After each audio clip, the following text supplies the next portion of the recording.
Hello and welcome to Media Maniaxe. I'm Russell Currier. Talon Rudell and Ryan Myers are at college right now, so for a while was looking for a new host and everything. We had a bit of a season break, and now with this question mark box that's right next to me, I'm going to figure out who the new host is. All right?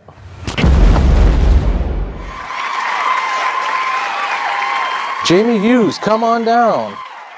Hey, what's up?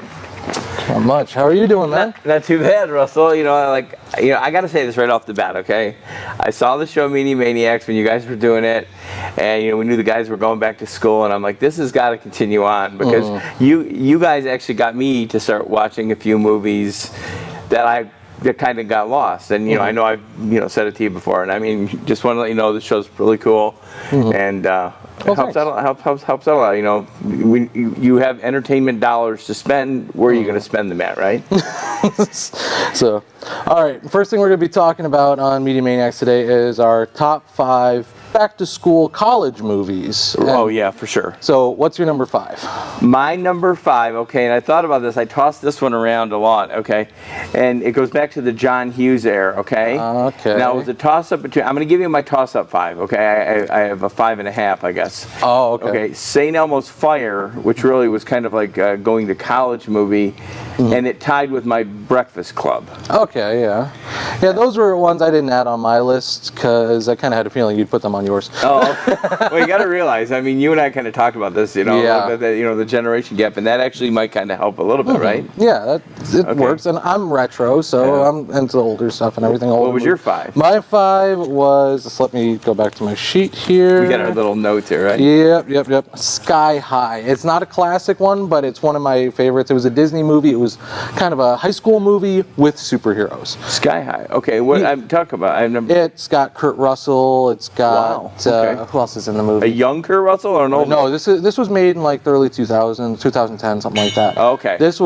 I liked it because it was a typical high school type movie with superpowers thrown in and everything. And it starts off with the typical average kid who just feels like he's left out and all this stuff, and then he finds out he doesn't have any powers. He's different from everyone else, and then he finds out he has powers. And not a real spoiler there. That's like the first half hour in the movie. Right. Okay. Well, I know I'm gonna go probably look at it. Yeah, now. it's a really good movie, and that's why I put it at my number 5 on there, because it's just because I was thinking high school movies, and there you go. Well, I'm gonna, like I said, with the Breakfast Club, and you were saying that you thought I'd have it on mine. John Hughes, it was like a big powerhouse back in the day, with a lot of the early 80s movies, and I mean, it launched a lot of careers that actually would go on to, the actors would go on elsewhere and do other things, but the Breakfast Club, I mean, you can even make the argument with 16 Candles. I mean, was that a back-to-school movie? Probably not, but a lot of stuff took place in school. Yeah, true. And it was just like a big powerhouse back then, and then a lot of the stuff was shot, which was kind of unheard of back then. It was shot in Chicago. I mean, Hughes was big around the Chicago area, and I mean, it was the first time really they didn't really venture out a lot out of Hollywood back then, and did a lot of location stuff. But no, I like those. That was my next ones are going to be a little maybe not have more of a message. Okay. So what's your number 4? Number 4, Mr. Holland's Opus. I've heard of it. I've never seen it. Well, see, there you go. You can watch it now. It's Mr. Holland's Opus. Okay. Yeah, it's Richard Dreyfuss plays a music teacher who is always trying to, he wants to take it on. I mean, like a music teacher that, or should I say instructor, that wants to do something big, and it takes part from like early on in his career to the end of his career. And I mean, I don't want to spoil it. I mean, I'm sure a lot of people have seen this already, but sometimes you have to look for success in where you're at and what you have already. Instead of trying to always look for that big, the big dream. And it's Mr. Holland's Opus. It's an awesome film. All right, I'll have to look it up. I mean, now. it's definitely not. It's not. You got funny. me intrigued. It's not like it's not a funny laughing. I mean, my few here are kind of like, you better, if you want to laugh, probably not these ones, but okay. Yeah. But it sounds like a movie with a good story and good plot and everything. Oh, very good so story. It's a good theme to it. Yeah, I'll definitely check that out. My number 4 is the movie Accepted with Justin Long and a couple other people I can't really remember right now. Kid doesn't get applied to his college and all this stuff, so he fakes his parents out, makes a fake website, makes a fake college, so him and his friends just have fun all the time and everything. But then people start applying on the website. What was it called? What's it called Accepted. Again? I got to see. You and I are going to be. We'll have to switch our lists, okay? So we can go to the movie store and get them, right? Or whatever. Yeah. And I like it because it's just showing like a coming of age type story of like how he just matures and everything. But it's like it's got a lot of comedy in it. This one, I think it was like PG-13, rated R, something like that. I can't really remember, but it. Funny, great movie, and I just thought it was the first thing I thought of when I thought college movies. Okay. So yeah, and then there's all these preppy kids who are trying to, stop the whole school thing and everything. So it's kind of like almost like a new age Animal House, but not like Animal House really. So okay. Exactly. So what's your number 3? Okay. Well, my number 3, you just pretty much said it, was Animal House. Oh. Why? No, nothing. We'll get there in a minute. Okay, my number 3 was Animal House, actually. Nice. That's one of my. And I was tossed on that one too, because I actually was gonna. I was gonna go with another more like along the like a sentimental one. I was actually gonna go with a Robin Williams classic, Dead Poets Society. No, Dead Poets Society. Oh, okay. And I kept thinking, I don't know. I mean, Animal House is the quintessential back to college. I mean, and it was unbelievable back then. I mean, another star-studded cast that would go on to do other things. Yeah. So that means simple enough, I guess. All right. Your 3? My 3 was Revenge of the Nerds. I saw that series, never could get into it though. Really? I mean, I know it was good though. I mean, it was. I just love the whole thing about the nerds being pitted against all, the alpha betas and all of that. The whole. Part of that. The comedy in it was great. Curtis Armstrong, great. You know where he's from, don't you? He's from Michigan? He's actually from Berkeley, Michigan. Oh, okay. And went, the height of his career, was he was actually also in the Tom Cruise movie, one of them, I think, Risky Business. Oh, yeah. And also he was in a TV show back about that. I mean, his career was really going big time right around the nerd series and stuff. Mm-hmm. He was in Moonlighting with... it was a TV show with Sybil Shepherd and Bruce Willis on ABC. Oh, okay. He was like the secondary character in that. But yeah, Curtis Armstrong, you're right about that. Booger. I know. Maybe that was the reason why I had trouble with that, was because I'm like, okay, I have good series though. But there was a couple lines that are kind of quotable that he says, but I can't say them right now because it's kind of bad to say. So you have to watch it. And you watch the movie and you'll hear it for yourself. Yeah. Okay, what's your number 2? Number 2, the one I will literally just enjoy it every time. Ferris Bueller's Day Off. Nice. That is a really good movie. I really enjoyed that one. Talk about it. Why do you think why did that make your number 2 slot? Matthew Broderick, I mean, how they had the idea of they were shooting the film, and then also where he would go and talk to the camera like he was breaking talking to the fourth wall. Right, exactly. Yeah, I love that. And that wasn't really, that didn't happen all that often. True. And I mean, the ending of that, breaking the fourth wall, the very ending is unbelievable. After the credits. Oh my God. Spoiler. And some people probably never saw that. They got up and left. Yeah.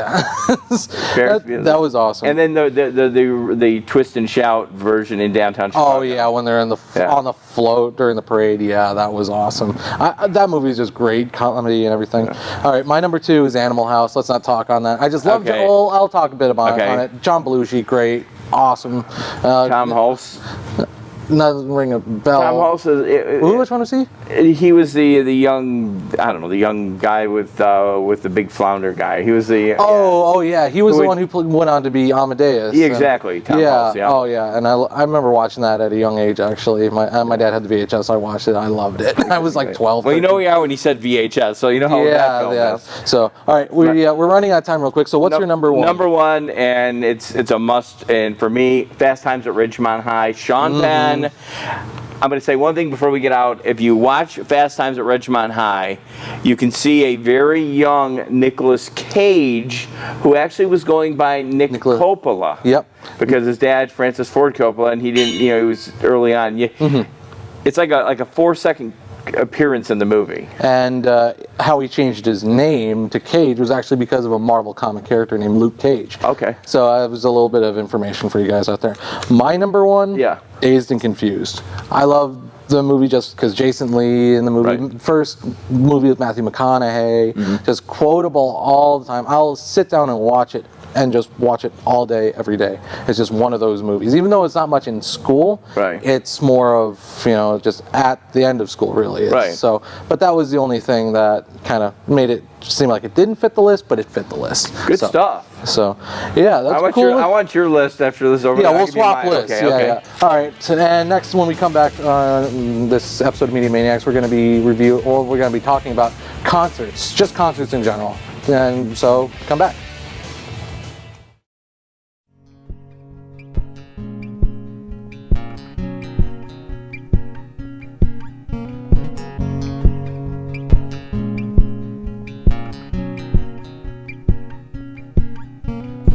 Canine Stray Rescue is Oxford's own local dog rescue. Each year they take in hundreds of dogs and bring them into suitable homes. A certified nonprofit organization, Canine Dog Rescue strives to give pound dogs a new leash on life.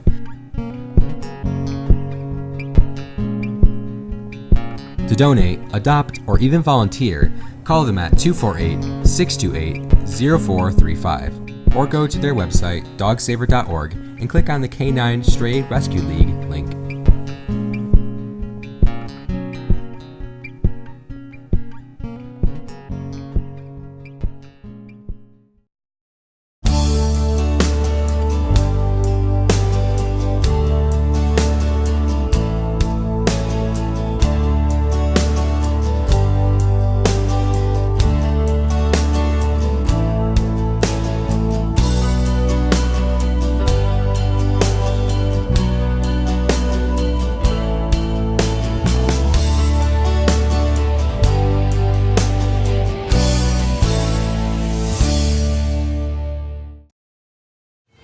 Welcome back to Media Maniacs. We review everything.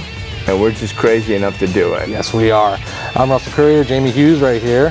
We're going to be talking about concerts now. So, quick thing, why this got brought up is because Black Sabbath is having their end concert in February. So, we thought farewell tours and other things, and just wanted to talk mainly all about concerts. So, just to start off, what was your first concert? My very first concert, 78, would have been down at a place we call Pine Knob, which you would know as DTE. I call it Pine Knob. Okay, I'm glad. Well, they're good. Thank you.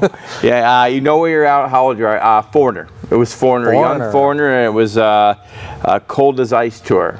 Oh, nice. And all right. They were awesome. I mean, they knocked it out. I mean, of course, your first concert, you're all excited anyway. True. Now, my first concert when I saw AC/DC, it was 2008. We were at the Palace, and I was just side stage with my mom and my dad, and it was just great show. They played awesomely, and they had the pyro. Even though we were side stage up a ways, when they had the pyro, flames and everything, I felt the heat on my face, and so it was one of my first concert, and one of the most memorable ones I ever went to. I won't say I don't know if this was second, third, or fourth concert, but the concert was with Journey, and I'm a Journey fan now, but I wasn't a Journey fan then. It was early '80s. Okay. And my mom, she's like, you got to take your sister and her two friends down to Joe Louis to see this band Journey, and it really wasn't cool back then to say you like Journey. It was okay to be Foreigner, but not Journey. Yeah. And I'm like, yeah, okay. So my mom's like, here, I'll even pay for everything, and here's some money for food. And I'm like, oh, okay, I'm making money taking the kids down, whatever. So we went down to Joe Louis, and there was a young warm-up act at that concert, which he had just hit on MTV, and I have to say it was the best warm-up act I'd ever seen in my entire life. Bryan Adams. Oh, really? And he knocked it out of the park. I mean, I'm like, wow, I can't believe it. And then when Journey came out, I have to admit, I started to like Journey too. I wasn't going to admit it in front of anybody. I'm like, I don't like Journey and Steve Perry and all that, but it was a good show. It was an okay show. I'm not much of a Journey fan myself. Oh, right. It's like Wheel in the Sky is about the only song I really like. Well, see, you're right. Yeah, it's not cool to admit it, but you'll listen to it. Yeah, but if as soon as Don't Stop Believin' comes on, I change the channel. You do? It's annoying. It's because everybody plays it. Mm-hmm. Okay, farewell tours. You want to know how many farewell tours I went to see with this one band? What's that? I saw 3 Rolling Stone farewell tours. Okay, I think this might have been the last one this year. Because really? I mean, if you think of their age and the dynamics here, okay, the 3 fronts are 71 years old. Charlie Watts on drums is 75. Now, if they come around again in 10 years, I don't know. But I saw them early on in the 80s. I saw them in the 90s, and I saw them this year, which I still haven't seen the Rolling Stones. I'm not sure they're going to make it around again, but they were okay. They were good. I ended up taking my 22-year-old son Blake to the show, and it was kind of on a lark. I had a ticket for myself and somebody else, and I said, Blake, do you want to go? And thinking, yeah, he may yes or no. Mm-hmm. And we got down there, had some pretty good seats at Comerica Park, I guess, and he actually enjoyed the show more than I did. I mean, he was up and about. Nice. He's like, he goes, those guys are about as old as Grandpa, and they're out there just rocking and rolling. And I went, yep. So that's it was a good show. One of my most memorable shows, actually, I said AC/DC, but Kiss. Oh my! Yeah, of course. Because they always put on a great stage show. I saw them back in 2011, and that was my first time actually witnessing it. And why it's one of my most memorable ones is because new drummer Eric Singer got up and sang Beth, and I was like, oh. Now, did he do as good as Peter Criss? He did okay. I wouldn't say as good as Peter Criss, but I'm not saying anything against Eric Singer. He's a good drummer. He's a great singer too. And I was told from my friend that they would never play Beth on stage because of agreement between Peter Criss and Gene Simmons. But then when they start coming out and you got to play Beth. I mean, and I was just like, "Where's my lighter? Where's my lighter?" Yeah, you had to get that up there. Yeah, and my friend next to me's got his phone out with a lighter app on it. I'm like, can I tell you something? I noticed that this year down at that Stones. I mean, maybe it's been a while since I've been in a show. I mean, you bring the lighter. I mean, that's classic. Okay. Yeah. These people all got their phones up and all this stuff, and I'm like. Okay, I guess, whatever. Yeah, I can kind of, just looking at like there's more phones than lighters in the audience, I feel bad. But anyway. I got one more concert thing real fast. All right, if you don't mind. Okay, go ahead. I'm sure this is like a concert or, back in the day, comedians would hit the road, okay? It's not a concert, but it's still kind of like a show that you would go to, okay? It's a traveling show. We had won tickets to see a comedian down at Meadowbrook, okay? And the only reason I think we went was because we heard there was going to be like a free barbecue or free food, right? All right. So we went and saw this up-and-coming comedian and made us laugh for 2 hours straight. And he hadn't even had a show on NBC. It was Jerry Seinfeld. Really? And he kept it going for 2 hours. I mean, I know it's not a musical show, but like I said, sometimes like if you see, comedians or something and they're going to be at a, concert venue, maybe check it out, Mm-hmm. Yeah, like I heard, what was it, Gabriel Iglesias or someone like that was going to be coming to Palace sometime soon or something like that. I couldn't really remember. But yeah, I would love to go see a comedy show like that. Yeah. I've never been to an actual comedy show or anything. Yeah, I was surprised that kept us going for 2 hours. Let me ask you, when you go to these concerts, okay? And here's the part that I have a hard time with. It's like, I mean, I know they got to do what they got to do, the marketing and all that kind of stuff like that. I mean, are you the one to buy a T-shirt every time you go? Not every time, but if I have the cash, I will. Okay. Like I have a Motorhead shirt I bought when I went to go see them with Megadeth, all that during the Gigantour. Yeah. Me and my friends, we could have pulled our money together and got floor admission, but no, my friend wanted to get a Megadeth CD that was signed by the whole band. So, yeah, I'm not much of a guy to get merchandise unless it's decently priced. Oh yeah, because that's where they make a lot of the money, I guess. Mm-hmm. Okay, now on the main topic that we're going to be talking about is farewell tours. Not only Black Sabbath, but Motley Crue is having their farewell tour. This year, I think they're doing one tour in Michigan. They're doing one place in Michigan, then that's all I'm not. LA Yeah, stuff? I'm not sure exactly what, but yeah, I heard that. Yeah. But I did some research and I looked at online like what other farewell tours that weren't really their farewell tours, and I'm looking around and I saw Phil Collins said cheekily in 2004 as his first final farewell tour. And so it's like, first final farewell. So I thought that was kind of funny with how that. And then Ozzy in '92, he said that was going to be his last concert. Right. Which, if you're around this area, you've seen the Scream tour that came through recently. And he was saying, I saw a quote of his. He's saying, I've been playing for 25 years. I have a lot of cars. I don't even drive. I have a family. I barely get to see all that stuff. Yet he still tours, and now he's going to be doing Black Sabbath in February. So there you go. So it's funny how there's all these these guys saying, "Oh, we're done," but we're back. Well, I mean, and I'm not sure. Maybe you're not a country fan or anything like that, but there's okay. Last year announced he was retiring in the country business, kind of like the godfather of country now is George Strait. Okay. Well, guess what? Somebody pulled enough money together, and George decided to come out of retirement. Okay. Oh, okay. So I mean, it's I don't know. After with the whole Rolling Stone thing and going back, it's like, are they really going to retire? I think what it is they take a long vacation and realize, I want to be back out there in front of the folks. Yeah, it's a great feeling to be on stage and just to play and just have fun. And I could just imagine when they're off tour and everything, they kind of feel empty inside almost. Because I think I would feel that way. Just be like, there's something missing. I need to get back on stage and play. There you go. So I think that's probably why they say they're doing a farewell. And you play music yourself? Yeah, I do. I haven't played in front of people in a while, though. I've been kind of practicing it. Well, let me know where you're at. I'll come see your farewell tour. This is my first farewell tour. Oh, okay. All right. We gotta take a break. So yeah, we gotta take a break right now, and when we come back, we're going to do a review of the movie A Walk in the Woods with Robert Redford and Nick Nolte. We are? Yeah, we are. Cool, I'm looking forward to it. Yeah, all right, join us.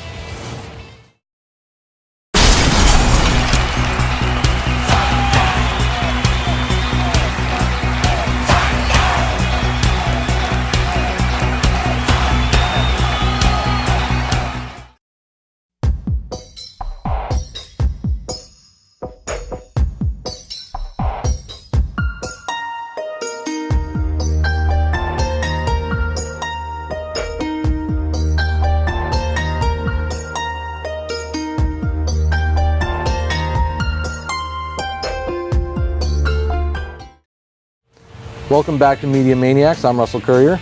I'm Jamie Hughes. We review everything. And we're just crazy enough to do it. Yeah. All right, now we're I had going a little pizzazz on that one, didn't I? Yeah, that's good though. Yeah, you got to throw in a little bit of energy into that. There you go. So, all right, now we're going to be talking about the movie A Walk in the Woods, which I went and saw with my family a couple weeks ago, and I didn't know what to expect. And how my sister explained a guy walking through the Appalachian Trail with a friend of his and everything, it almost sounded like it was kind of a dramatic type movie. Then I saw the trailer, and it looked hilarious. Right. And so, if you haven't seen it yet, Nick Nolte plays, Robert Redford plays Bill Bryson, who actually wrote the book, the biography, A Walk in the Woods. Right. And I need to pick up the book sometime. My sister has it and everything. I think the book would almost be, I'm not going to say that, okay? The movie's great, but I think the book would be good too. Yeah, we've talked on Media Maniacs before about book to movie comparisons, and how there's things that can be changed, that has to be changed for movies.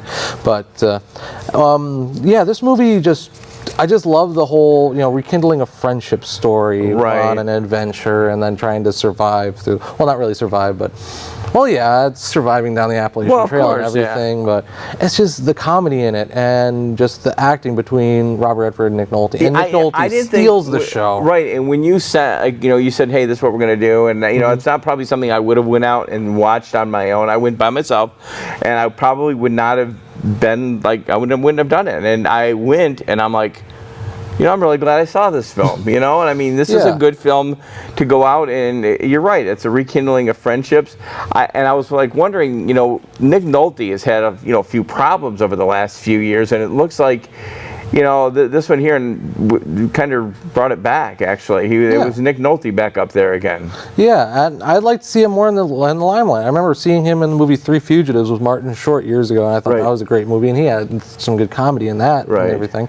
That's where I mainly known him from, and then seeing him as this character of Cats, it was awesome. All right, well, Nick Nolte, I did a little, prior research and things that I remember of Nick Nolte. I remember, of course, our age coming into play again, is 48 Hours with Eddie Murphy back in the day when he was in that film. Oh, I've heard of it, but I never actually watched it. Another movie back. I mean, if you look at how many movies Nick Nolte made, it's unbelievable, the list. Down and Out in Beverly Hills with Richard Dreyfuss, great film. Oh, okay. I mean, not great. I mean, it's a fun film, I guess. And then the one that where he kind of branched out from more like, than the comedy and lighthearted stuff. Even 48 Hours, it was like lighthearted in a sense. Was Barbra Streisand and him in Prince of Tides. Oh. Yeah. I don't think I've ever heard of that one. Well, there you go. We gotta exchange our list. But yeah, this film, Nick Nolte and I didn't quite know how Robert Redford and Nick Nolte were going to play off of each other. I mean, back early on in Robert Redford's career, Paul Newman and him actually had a pretty good rapport with each other in a lot of films. And speaking of Nick Nolte, I found out Robert Redford bought the rights to the book and everything to make a movie years ago. And he originally wanted it to be him and Paul Newman playing cats. Oh, okay. But then Newman would have been good at that. Yeah, I mean, and I would have loved to have seen that Butch and Sundance, even though I've never seen Butch Cassidy and Sundance Kid. Or The Sting. No, I haven't seen The Sting. Yeah, they were a good cat. Yeah, but go ahead. But anyway, it's just I thought that would have been something cool. Two old friends coming back together, and that would have been an awesome thing. But then Paul Newman got sick and passed away, and then they put it on hold for a while, and that's when they got Nick Nolte to come in and everything. This movie was great, but I have one critique on this movie. I had just one little critique. I think I know what you're going to tell me too. It was just a little fast. It was just a little fast paced right at throughout the movie. It's just everything was just quick. Well, quick. You mean they had to get on the trail? It seemed like there was. Well, there's that, but also it's like.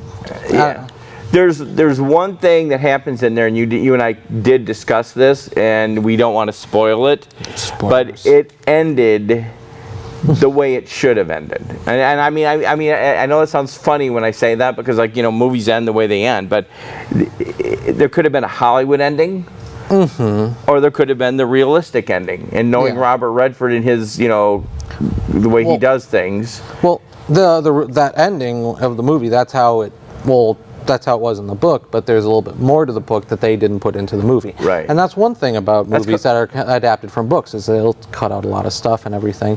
And like, as my sister being a Harry Potter fan, she was pissed that a whole character was taken out of the whole story and everything. So they have to do stuff like that, where they have to cut around the actual story to fit it into a movie, which, hoping maybe a director's cut will show the rest. Right. But yeah, I'm not spoiling. You know the part. You know the part I'm talking about, right? Yeah, I think because, so. I mean, I kept thinking if I was going to watch this thing, and if you see Nick Nolte, and it's just, I'm not going to reveal anymore. I'm saying it ended how it should have ended, and it's a movie that I'm saying that you can go with a friend that you haven't been with or connected up with in a while, and maybe make it a movie day or something like that. But I'm really glad you sent me out to see this one, actually. All right, I'm glad you enjoyed it. Thanks for the assignment, friend. Yeah, this movie was great and all. Great, and also it's rated R, and I was like, why is this rated R? I saw the trailer and all this, and I realized, oh yeah, there's a lot of swearing, so don't take kids to see this movie. Oh yeah, it's definitely it's definitely bring your friend. It's 17 and older. But I don't think a younger person would probably really be captivated by it anyway. Yeah, well, there's a couple F-bombs dropped in there. Well, no, I don't mean that. What I'm saying is, I don't think. I mean, you would hold the young person's attention on a movie like this. Yeah, you probably wouldn't. Yeah, you're right. I see what you're saying. Right. So, yeah, and all around this movie, I give it a thumbs up. So, thumbs up right here. So I'm giving it a real thumbs up. Is that what we're doing here? I don't know. Thumbs up, thumbs down. We don't critique. That's a takeaway, yeah. So I don't know. We're just. This is off the cuff kind of. Just feeding off each other's energies and everything. That's all this is. We're just having fun and just talking about what we like. Exactly. So that's kind of what that's. I like the movie. That's why I brought it in to do the show and everything. So, and next time on Media Maniacs, we're gonna have this guy come up with a couple ideas. So, even though I'm the producer of the show, you need to throw some ideas at me. I will. I gotta start thinking now. All right. Well, thank you for joining us with Media Maniacs. I'm Russell Currier. I'm Jamie Hughes. And we're Media Maniacs. We review everything. And we are just crazy enough to do it. Yeah. Join us next time on Media Maniacs. Thank you.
Hi everyone. Don't forget you can purchase DVDs of your favorite shows from OCTV, whether it's Minutes by Minute, Our Community Access, or Connie's Kitchen. Just call the station. Our number is 248-628-9658. And enjoy watching all of our shows on OCTV.